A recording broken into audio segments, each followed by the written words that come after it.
From training to performing, join our big league conversation. Welcome to the CSP Elite Baseball Development Podcast with your host, Eric Cressey.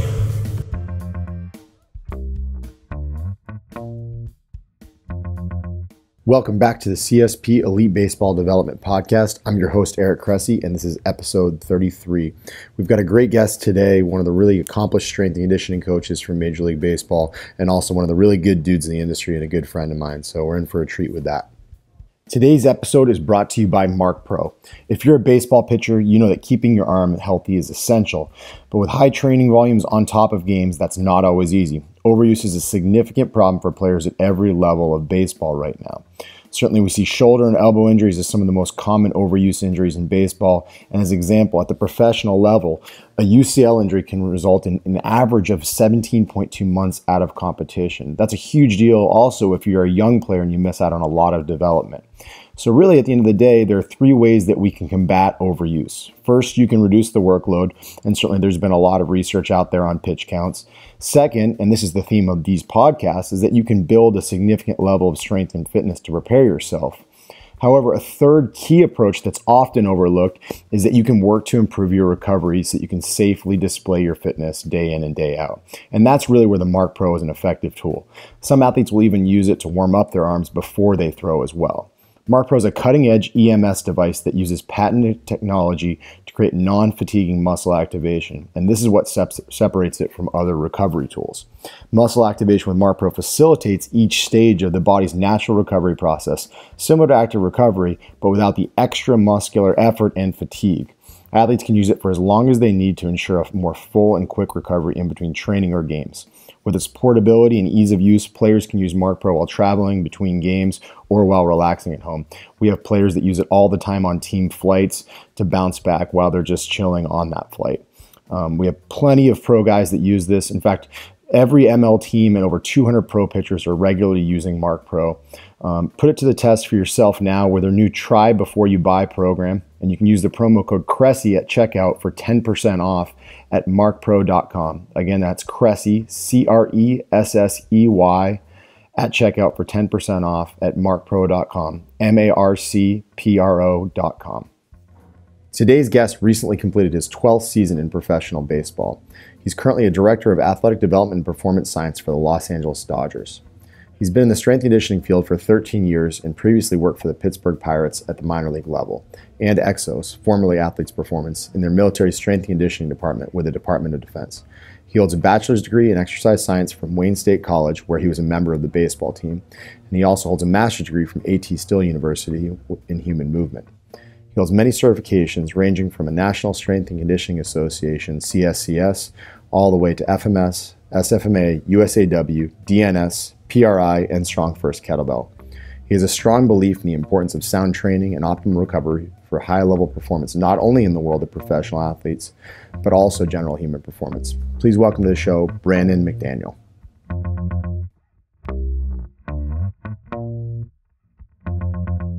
Welcome to the show, Brandon. Thanks for having me, man. It's a pleasure. This is going to be a lot of fun. We've talked a ton over the years and kind of like the nerd sessions on the phone, both in season and off season. You come and visited me, but it's cool to be able to share this to a larger audience because you're one of the more progressive guys out there. So I think people are in for a treat here. Well, I really appreciate that. And they probably were nerd sessions. I think sometimes they might be therapy sessions for me and want to know what's going on. It goes both ways. In the private sector. So yeah, I appreciate it. I think the grass is always greener on the other side, you know? Yeah. I think that's a pretty fair statement. So let's first, obviously folks have heard your bio, but I would love to talk about your ascent to the major leagues. How did you wind up, as a major league strength coach for the Dodgers? Yeah. So, started back in probably 2005, 2006, I was in college. I was getting a degree in exercise science. I was a broke down college baseball player that wasn't very good and definitely thought I was a lot better than I actually was, and finally came to the realization like this isn't going to happen. And truthfully, like I think a lot of guys go into baseball because they have a strength and conditioning background and they love it and they're looking for kind of a fit in that way. I was a baseball guy looking to find a way in, wanted to use my degree to kind of catapult me into that, and got into strength and conditioning really honestly like behind the eight ball, not knowing as much as I should have, and had to find a way to kind of fake it the first few years until I figured it out. And then, was lucky enough, Chris Dunaway, who was a former minor league coordinator for the Pittsburgh Pirates, hired me as an unpaid intern to finish my college degree at Wayne State College in Nebraska, and went down to Bradenton, Florida, and spent 16 weeks with him, and had just like an absolute blast, and knew exactly like, this is what I want to do. I got to get a heck of a lot better before I can do it at another level, but this is what I want to do. And I was getting ready to pack my bags, go home to Omaha, Nebraska, and start my career as a personal trainer at 24 Hour Fitness. And Chris pulled me in the office and said, hey, we really appreciate everything that you've done for us. I was throwing batting practice at the time. I was catching bullpens. I was helping with flips in the cage, doing a little bit of everything. He said, our farm director would like to keep you around as the Gulf Coast, strength coach. I was like, holy cow, like, absolutely. And so, I stuck with them through the end of, the GCL season, went home again, really didn't know what was going to happen. And, the positions weren't full time in 2007. They were basically seasonal internships. And Chris called me in November and said, hey, we have an opportunity for you to be full time, to be in AA in Altoona with, the prospects that we have in the organization, and would, really like to have you back. And so I spent 2 more years there, as a AA strength coach for Altoona and the Pirates organization. And at that point really got to the point, and I just saw Daniel Moskos the other day, who was in the organization, was the first rounder in 07. And, I said, man, you were asking me some questions back in 2009. I had no business answering. And at that point, like, I was in the middle of getting my master's degree online. And it's like, I've got to go out and get more training. I've got to understand the strength side a lot more than this. And was lucky enough to catch on with, at the time, Athletes Performance, now Exos, working in the military. And it was basically a 2-year apprenticeship of learning every strength and conditioning, like, tactic that was out there. And then also working in the military and the Department of Defense, we had the opportunity to be exposed to a lot of different things for as many people that, that want to kind of serve our nation's finest.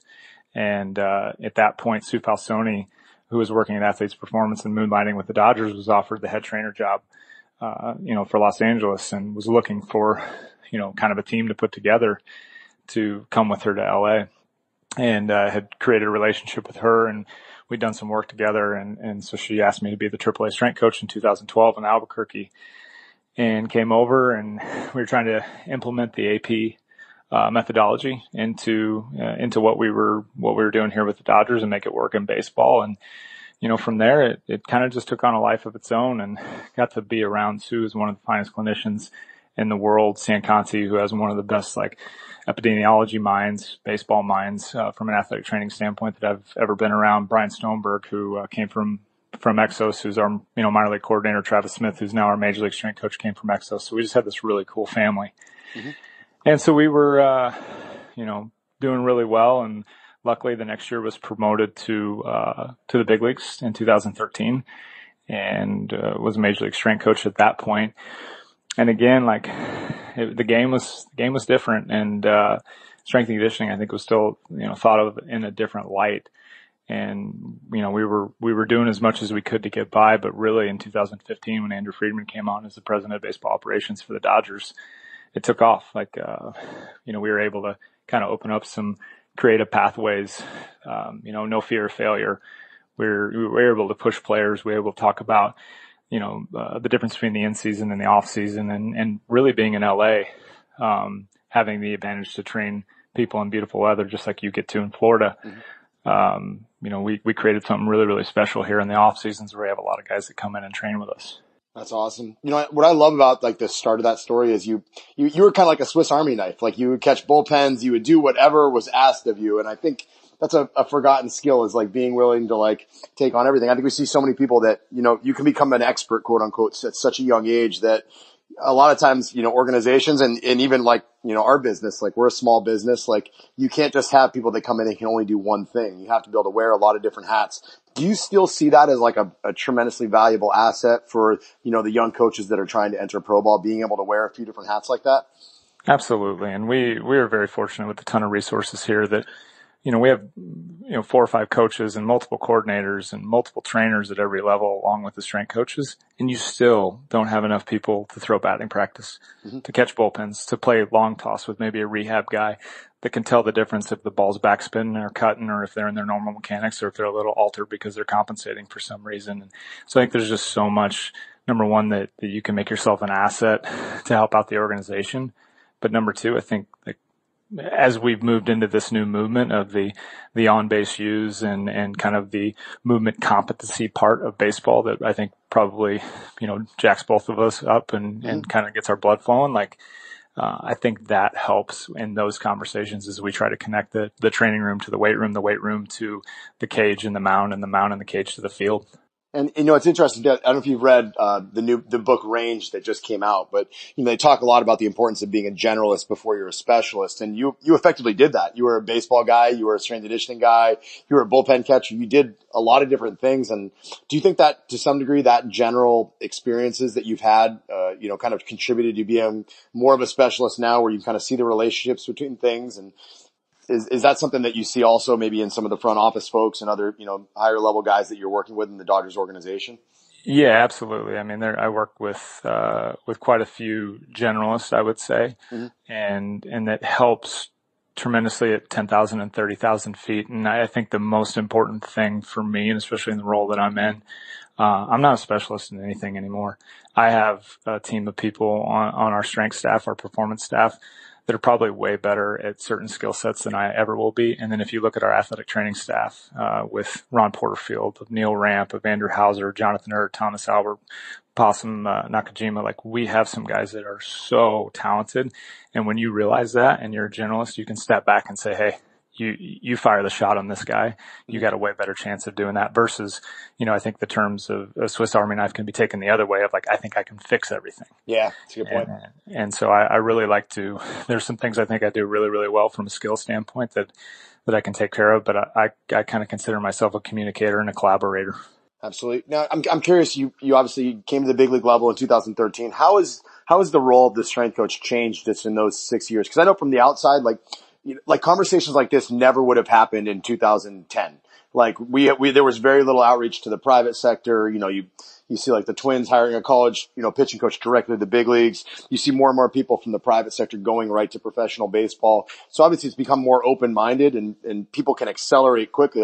Brandon Gomes is your assistant GM. I think I was training Brandon as a player 3 or 4 years ago. So guys can move really quickly into really high positions. How have you seen the role in the strength conditioning capacity change since you got there in 2013? Yeah, I mean, especially here, and not that we had great people. I mean, at the time that I got here, Mark McGuire was our hitting coach, and he was unbelievable to work with. And Rick Honeycutt, I tell people all the time, teaches biomechanics better than most professors of biomechanics do.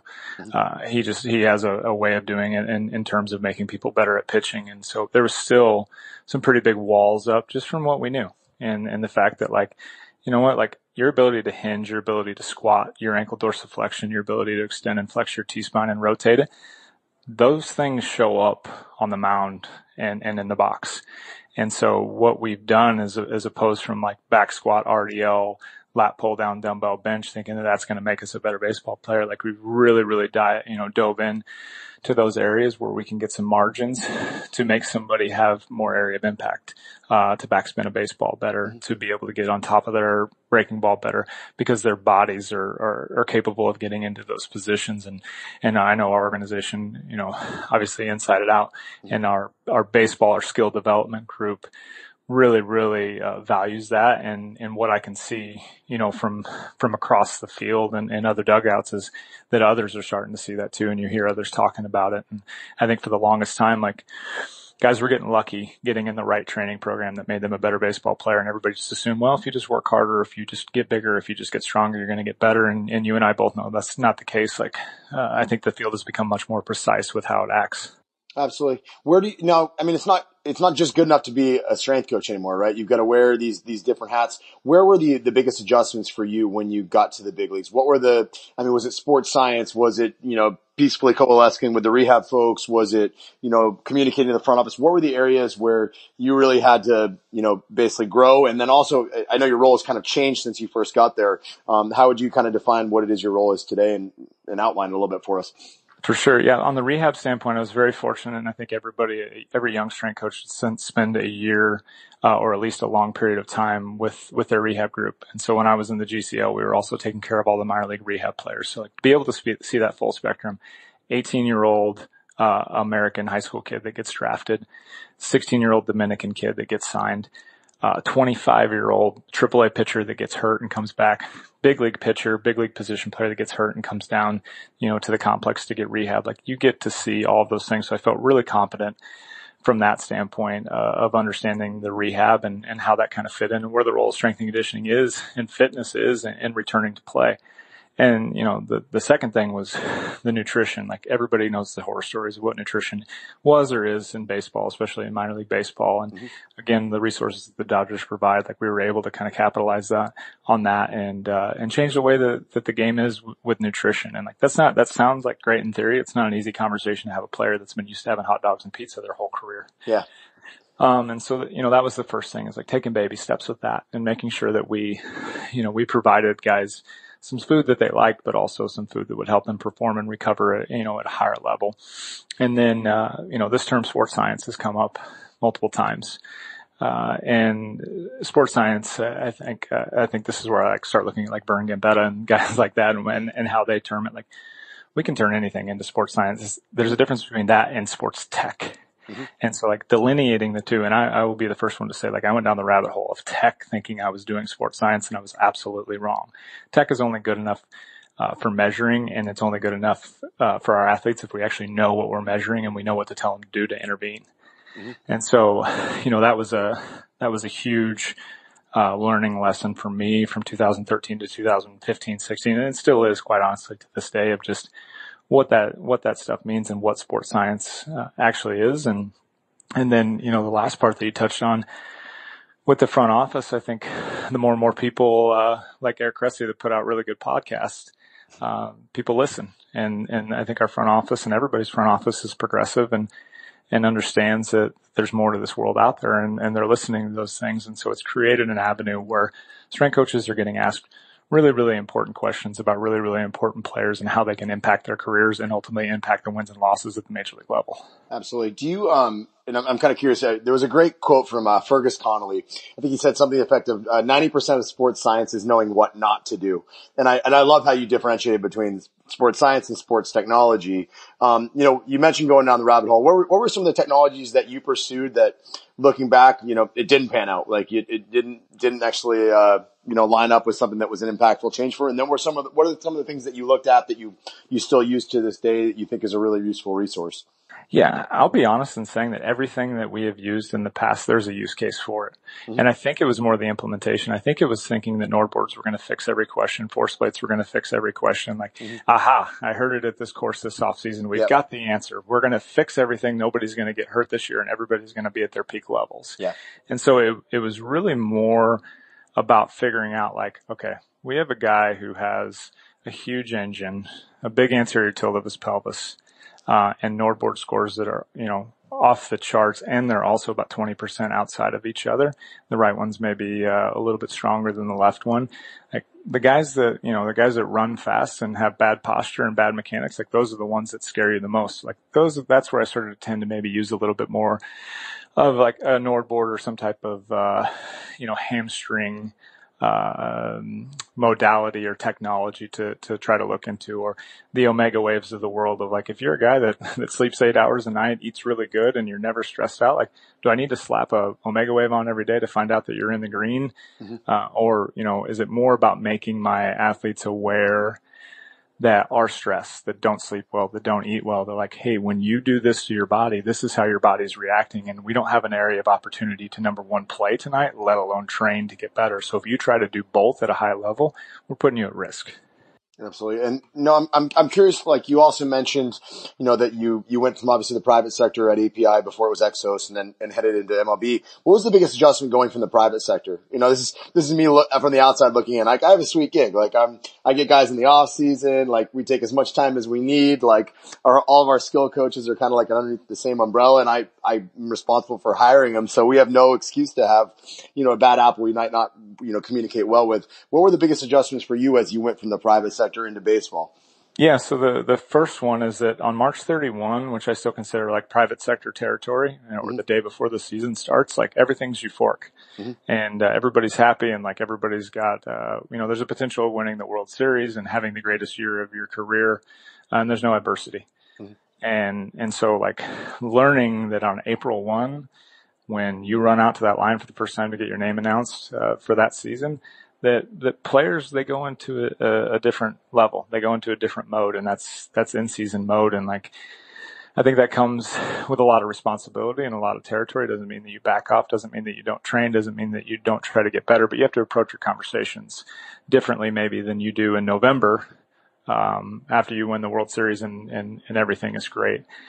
Number two was, trying to understand the difference between in-season, preseason, off-season, all of our NSCA phases that we went through when we took our CSCS, but, and trying to blend those things correctly. And the off-season is meant, in my opinion, to develop this unbelievable tissue tolerance, to be able to withstand the demands of playing and traveling throughout the course of a season, whether you're on a bus, you're on a plane, you're changing time zones, or you're in the California League.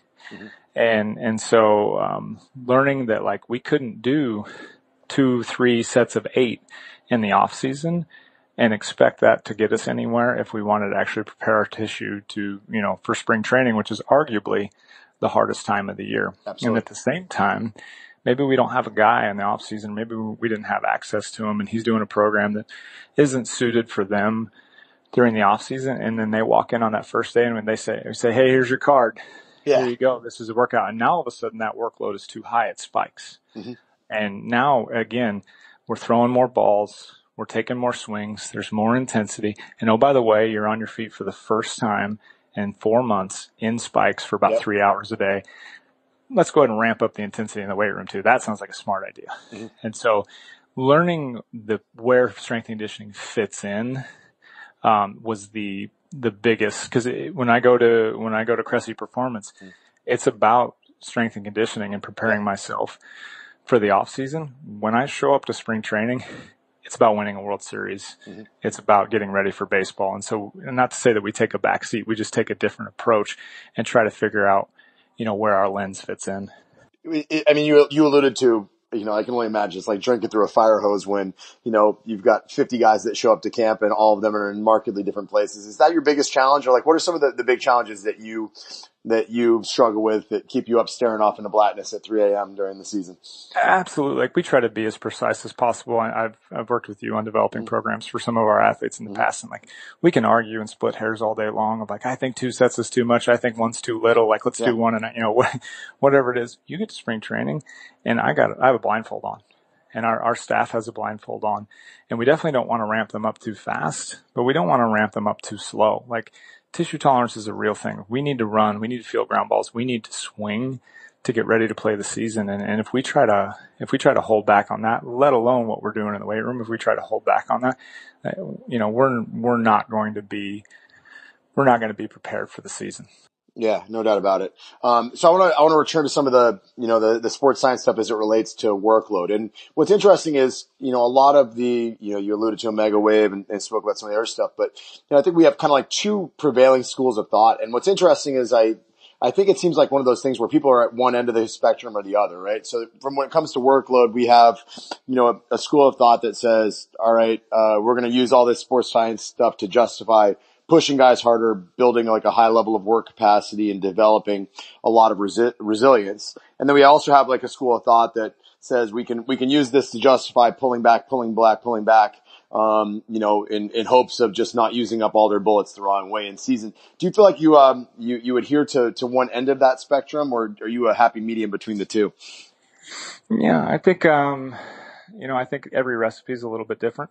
Mm-hmm. And I want to apply, number one, I'm very for the players and want them to feel safe and feel comfortable. And I want them to use tech. Mm-hmm. I want them to use it for the reasons they want to. Like, you want to throw a K-vest on because you want to understand, kinematic sequence, or you want to put, you want to put a band on the bar and see how fast you're pushing. Like, I want you to be into that. I'm not going to try to jam that down your throat.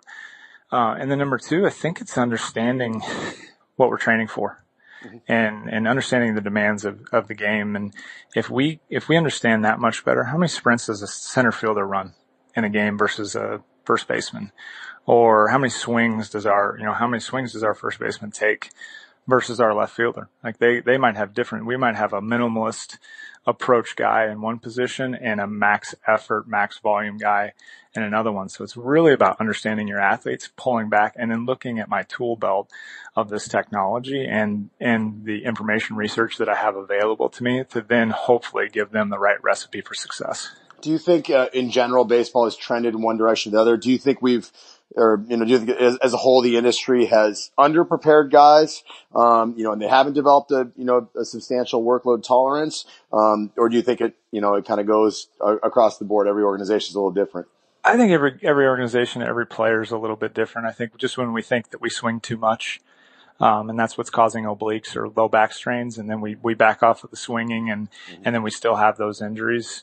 That we maybe swung too far, and when you look over and somebody's got a mini band and four pieces of tech hooked up to their head at the same time. Mm-hmm. And I also think that that probably isn't realistic as well. But, I think anytime in any avenue of life that you try to deal in extremes, the outcome's probably not going to be very good. And so we've just, from failure, personal failure, of just sitting back and saying, hold on, let's try to put the right strategy in, or the right piece of tech in for this solution. So I still think that there will always be people that think they found the answer and jump to extremes. But, the class of strength and conditioning coaches, the class of sports medicine staffs, and even really some of the hitting guys and pitching guys out there that understand all this stuff. Like, I think we've moved so much further that you don't hear a whole lot of people leaning one way or another. I think it's really about understanding those diagnostics now.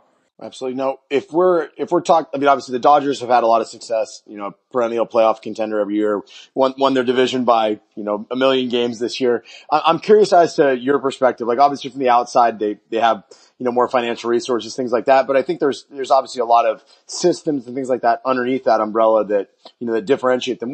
Where do you see it as what are the things that they do incredibly well that make them, the powerhouse that they are in today's modern baseball game? Yeah, I think it obviously, as I spoke about, it starts with our ownership and the resources they give, and then Stan Kasten and his ability to look over the organization. And then from a baseball ops standpoint, Andrew Friedman, asks more questions than he gives answers. Mm-hmm. And I think that's the part that he values the most out of his people too. And so he's just done an unbelievable job of finding people to work with him at the various different departments and levels of the organization that are also asking really good questions, but at the same time are relentless in their pursuit of a championship. That no one pigeonholes themselves into believing one method is the answer. It's more of a philosophy of like, we're not going to leave a stone unturned to find anything. And I think because of that, number one, we can go out and find some really good free agents. Number two, the guys that were already here and doing well become better because they buy into the information and they buy into the stuff that we're providing for them. And number three, our player development system, it is absolutely beautiful to watch. I get a chance to go to Instruction League for, a day or two every year. And like, I am jealous of those guys because it is literally probably the best. In my opinion, it's one of the best settings in professional sports. That's awesome. I'm building on some of the sports science stuff just because I thought it was funny to talk about that. One of the things we know, you're based in LA, right? So anybody who's ever traveled extensively know that traveling east sucks way more than traveling Yep. west, right? It's Yep. a lot easier to go west and just stay up a little bit later than it is to come east and try to adjust on a red eye. So you guys have obviously done a lot of time zone changes. You certainly play in the NL West, but, at the end of the day, you got to come east and, play the Marlins once a year. You got to come to New York and play the Mets. So, what are some important considerations that you guys work with, when time changes due to travel are real concerns? Like, what do you guys work with your players to get them to adjust, to minimize variability from a performance standpoint in spite of these adjustments? Yeah, I think the number one is hydration. Mm-hmm. Just being on a plane, just the plane ride, let alone the time change in its own right, like dehydrates you. And whether that's adding some supplements and some electrolytes to that water, depending on who you are, I think is number one. And getting hydrated early before you become, even remotely close to dehydrated, it is the most important, because if you wait until you're dehydrated to try to hydrate, like, good luck. And number two, it's like trying to understand how long we're going to be in a time zone. So if we're going to be in a time zone for 3 days and go back to the West Coast, that's much different than, like, we know we're going on a 10-game East Coast trip. Like, let's do everything we can to get adjusted to that time zone as soon as possible. And just trying to match up sleep schedules with that and practice schedules with that, and recommending what types of foods to eat, to not to eat. When we get into the city the next morning when you wake up, I've gone as far to get glasses for the guys to make sure that they, aren't looking at their screens too much, or, posture stuff, just to make sure the guys aren't hunched over in flexion, the whole flight, and they get up and like, oh, that doesn't feel great. And so, as far as I think baseball players and humans in general just really have the ability to adapt. And I think the more you do this, the easier it is to adapt. But if we can find small victories in something like sleep hygiene or time zone change, like, that can be crucial for, not only wins and losses, but, the true recovery of our athletes to perform the next day. And ultimately, like, much like the hydration thing that I just spoke about, like, once you get under recovered, it's really tough to get out of the red. Absolutely. I'm actually curious. There's an interesting article on The Athletic that came out a couple weeks ago that talked about, like, the rite of passage as like young guys get to the big leagues and the veteran takes them out to buy them a suit. You hear stories about, like, guys who play for the Cubs, right? Veterans taking young guys under their wing to teach them about, like, here's what happens when you play day games on such a regular schedule. Here's what you need to do. I'm curious as to what's the wisdom that you always find yourself imparting to that 23-year-old kid that gets called up to the big leagues for the first time and is just like a deer in headlights on so many fronts. Like, obviously they get advice from veterans and, pitching coaches and hitting coaches and all that stuff. But what do you try to impart from a wisdom standpoint on them from a strength and conditioning and nutrition standpoint? Yeah, it's funny. The first part of that is, like, it took me a while to realize, like, well, I've been here a few years, and 8 years isn't that long, but it's in these terms it probably is. And so there was a couple of years I was like, oh wow, I should probably be given some insights. I actually might have them now for somebody. So that was the first part, was just overcoming that. And number two, we've been very fortunate to bring up some really, really, like, good baseball players, great baseball players in the last few years. And, like, why would we ever want them to change?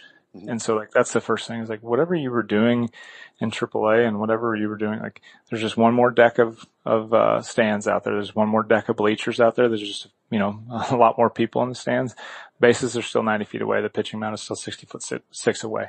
So let's not change just because you maybe see one of our athletes that's been here for a while and been really successful doing something. That doesn't mean that you need to do that. That plan that you've had, it works. And if it's not working, we will sit down and make some calculated adjustments to it.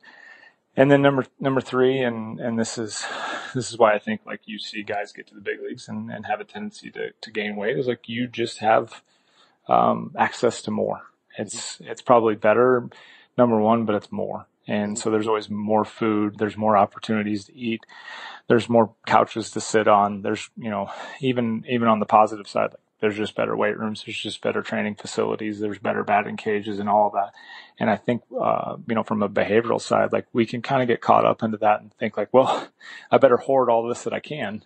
And so guys try to take too much. So it's just reminding them, like, pace yourself, be patient, and take it one thing at a time. Like, all this stuff is here to make sure that we give everybody the things that they need to perform at a high level. Nobody said that all this stuff was here because you have to take it.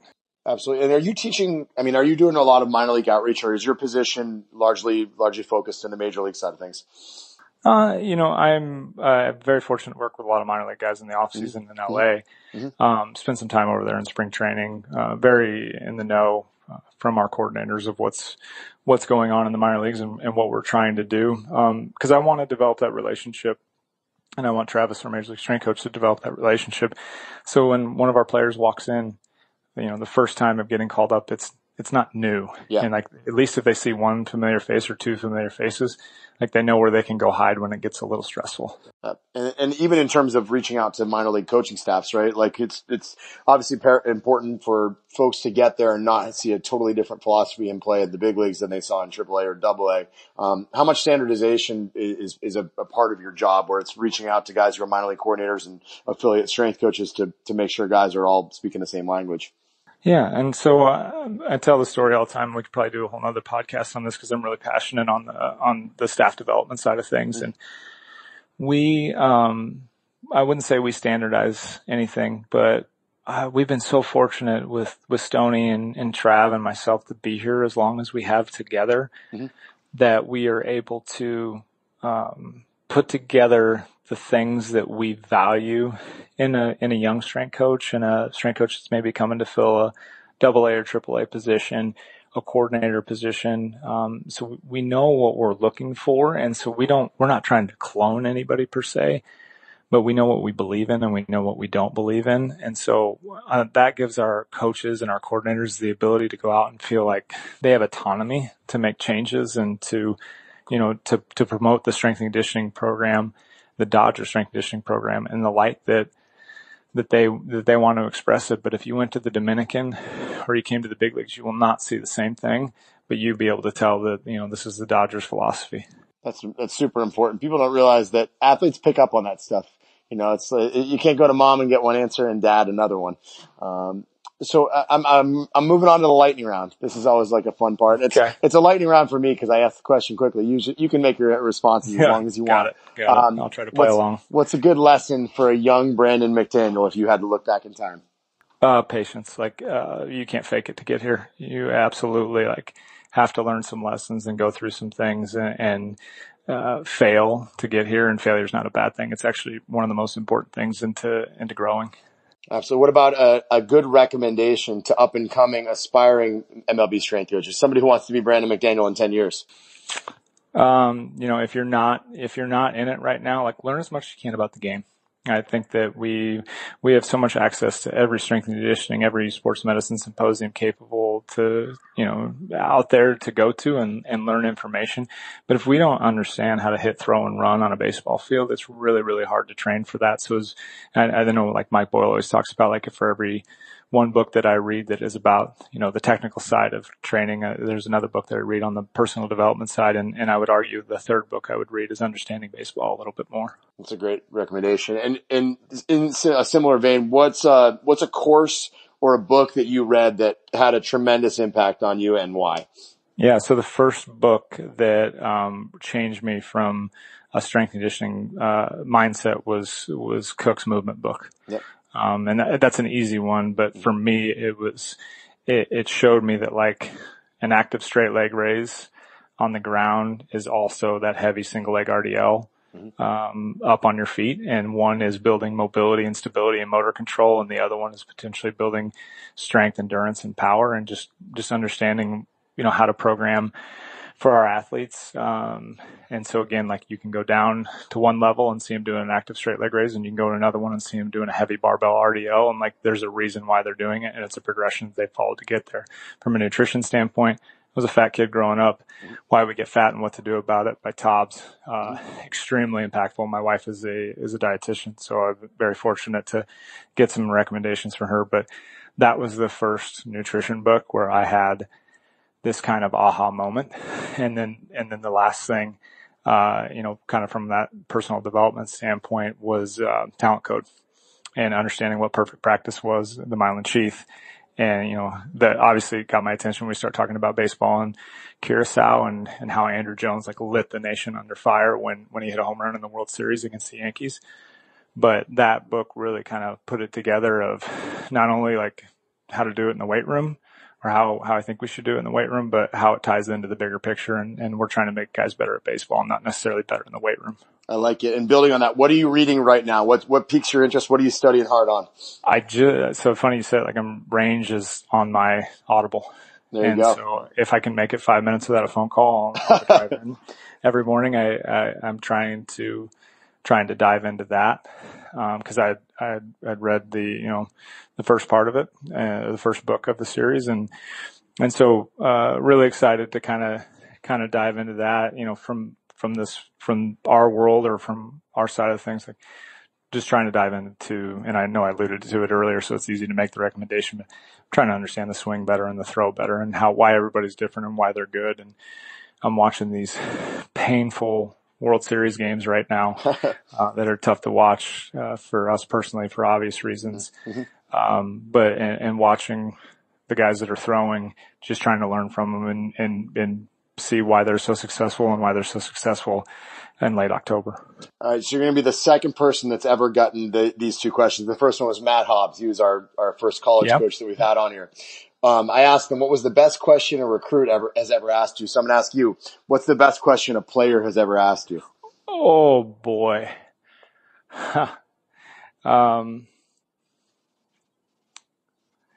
Yeah, I don't, there are so many. I promise you the question started with why. Mm-hmm. And why are we doing this? Mm-hmm. And I think most of the time it comes down to testing. Why am I doing this FMS? Why am I doing this screen? I don't do this on the field. And it makes you own your stuff. It makes you understand, like, to be able to explain, like, why we needed to test hip rotation, mm-hmm. femur rotation or pelvic rotation, whatever it is. And, like, to be able to own that and show an athlete where it shows up on the field, like, that's probably why it was the most important question or the hardest question I've ever been asked. I like it. So building on that, what's an important lesson that an athlete taught you? What was it? Oh, again, I mean, those are very countless, but I think athletes like kids, like I have a 5-year-old son and a 4-year-old son, another one due in 2 weeks. And, like, kids teach you so much about, just how to love and how to move and all those different things. But athletes are really, really resilient and they adapt really well. And so watching the athletes that I've worked with over the years, whether it's been youth baseball, high school baseball, military, and now professional baseball, like, they can handle more than we think they can. Oh, no doubt about it. And they want to be challenged. And so I think the ones that, like, are a little feisty or give you a little bit of problems or can be a little bit annoying, like, those are the ones that when they're gone, you're like, wow, I really appreciated the fact that he was on me as much as I was on him.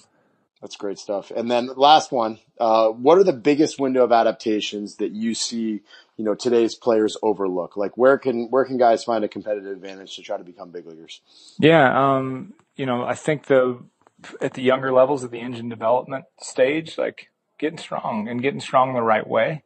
Whether that's December and parts of November, December, and parts of January for a professional baseball player, or, at the high school level, like, progressive strength that's right for you, is a huge window of opportunity. And I think too, while you're doing that, like, staying up on your ability to cover a range of motion. Like, I don't dive into, like, okay, this is our mobility program or this is our stability. Like, it's much like energy systems. We should be using all of them at the same time. And we might just be spending more time predominantly in one more than another. But I hate how kids aren't born tight and they're not born with a lack of mobility. Like, we've trained them into that. Mm-hmm. And so making sure that we're being really mindful of that.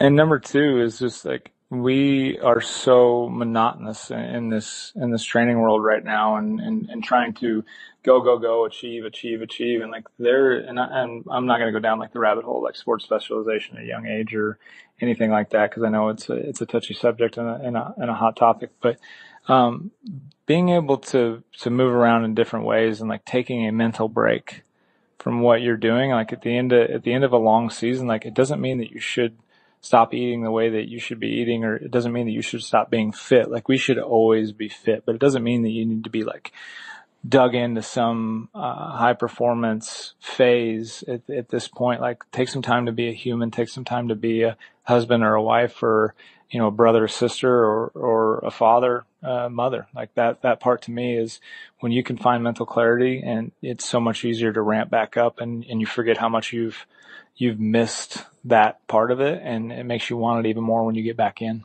I love that. And you're not a big social media guy. So as we wrap up, I'm not going to give out your social media stuff, but you guys are hosting a strength and conditioning symposium this December, correct? That's correct. December 14th and 15th at Dodger Stadium. I'm nice. Super pumped, and you know, I'm not going to promote it as something where I think people are going to come and learn something groundbreaking. We're going to talk about the world of professional baseball and how we think that we should develop athletes, number one. But number two, I've been very, very fortunate to be some awesome courses, and the best thing that I've gotten out of them, the best experiences I've had, is the people that I shared it with. And so we just want to create this awesome network where people want to come, and whether they're in baseball or not, but people want to come learn about baseball strength and conditioning, and maybe it can affect their high school team, their college team, their pro team, or, you know, they work in a different sport and they pick up something on the way that we diagnose our, you know, diagnostic programs with our athletes, and how we intervene, and then how we train in the in-season, off-season. That's great. And folks can find it on MLB.com, but we'll link to it in the show notes so they can check it out. Definitely a really good collection of speakers. Travis, I've interacted with personally, and Eric Yabaroni, who's speaking, is actually a former CSP intern, who's a rock star in pro baseball now. So you got a really good lineup. Definitely encourage folks to check that out. Yeah, I can't believe I made it all the way through without mentioning, it definitely, once I'm done speaking, I think the learning can begin. So I'm excited for that. Very cool. Well, listen, we really appreciate you taking the time. This is a lot of fun, and I picked up some good tidbits myself. So, we appreciate you, setting aside a little block of time this afternoon, especially as your off season gets underway, and you should be enjoying some peace and quiet, I hope. I appreciate it. No, this was awesome. I always enjoy it. Thank you, Eric. You got it. Thank you for joining us for another episode of the CSP Elite Baseball Development Podcast. If you enjoyed this episode, we'd be thrilled if you'd consider subscribing to the podcast and leaving us a review to read on iTunes. We welcome your suggestions for future guests and questions. Just email elitebaseballpodcast@gmail.com. Thank you for your continued support, and we'll see you next episode.